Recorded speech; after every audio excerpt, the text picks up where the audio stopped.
Hey Google, turn on the office lights. Okay, turning on 3 lights.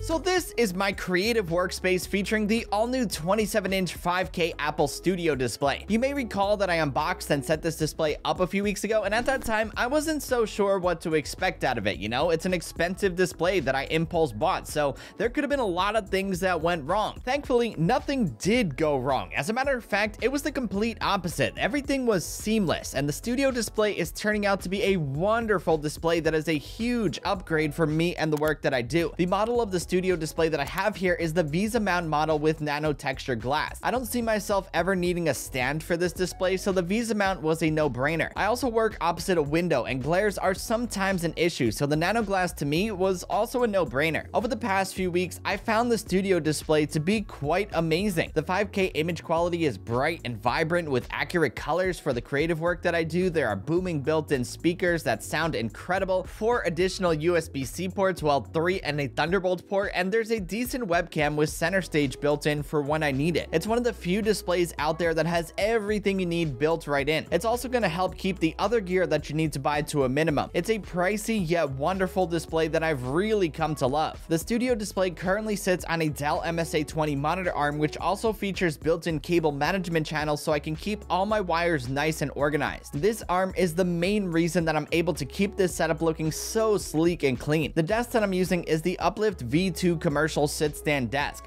I've had this desk for almost 2 full years now. That is crazy to think about, but still to this day, it is one of the best purchases that I've ever made. It was an investment in myself, the work that I do, and you know, just some motivation to help me do my best work, so it more than paid for itself over time. For the times where I want to sit at my desk, I use the sleek Uplift Pursuit ergonomic chair. This is one of the most comfortable office chairs that I've ever sat in. It's super soft, reclines far back, and if I'm going to be honest, it's perfect for those midday naps. I'm guilty of doing that. If you've seen any of my work from home desk setup videos before, you likely have. There's tons of them here on the channel now, but if you've seen one, you've likely heard me say that the idea behind this setup has always been a docking station. I'm not much of a desktop computer person anymore because I like to go work out on the go, you know? I like to travel, go places, and just have a change of scenery when I work. It inspires my best ideas, motivates me to do my best work, and leads me to meet new people. There's a lot of benefits to it. I'm a laptop guy through and through. There's no denying that. However, I will also admit that there's nothing like having a bigger screen to do your work on, especially if you do creative work like I do. That's why I stuck with the idea of keeping this setup as a large docking station. The Grove-made laptop lift that I have underneath my Studio display looks clean and tucks my MacBook neatly underneath the Studio display and the Dell MSA20 monitor arm. When I want to work on a larger screen and charge my MacBook, I just plug it in via the Thunderbolt cable and get going. It's that simple. As far as the other gear that I use underneath the Studio display and the Grove-made stand, I have a Lenovo smart clock along with an Elgato Stream Deck Mini and my Sony camera battery charger. On each side of the Uplift desk, I have an Elgato Keylight Air, which brightens up my space tremendously, especially if I'm on a video call. Behind the desk, I have some Nano Leaf Element wood-like panels, which add a whole new dynamic to this setup. They truly make the space come together like never before. There's also a MOVA self-rotating globe, HomePod Mini, a Lacy D2 professional backup drive, 2 fake plants for some lively aesthetic, a Banjo and Kazooie amiibo, a Galloway leather desk pad which sits underneath a smaller Grove-made wool desk pad which is underneath my Logitech MX Keys keyboard, and a new addition this time around, a Magic trackpad. I recently picked up a Magic trackpad and I'm gonna admit I didn't expect to like it.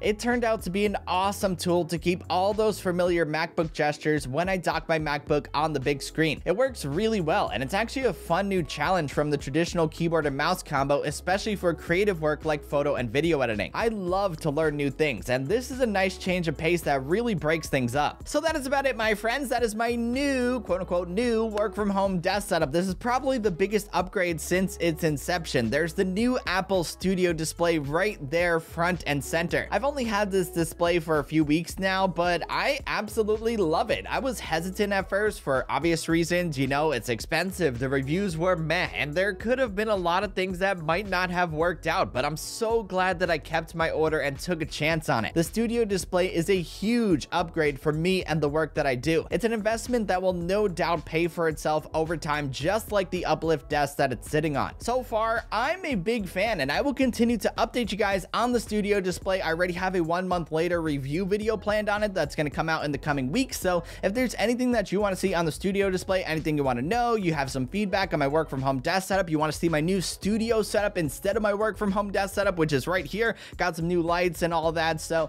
we can do a lot of different setup videos and, you know, see what's out there, get some feedback from you guys. Let me know in the comments below if there's anything specific that you want to see, and I will do my best to make it happen. So yeah, let's keep this fun rolling. Anywho, that's about it for this video, my friends. I hope you enjoyed it and found it helpful. If you did and you liked what you saw, be sure to give it a thumbs up and hit that subscribe button because it always helps out the channel. Also, don't forget to follow Raymond Strazdas on Twitter and Instagram for much more. Until the next one, I will catch you guys later. Peace!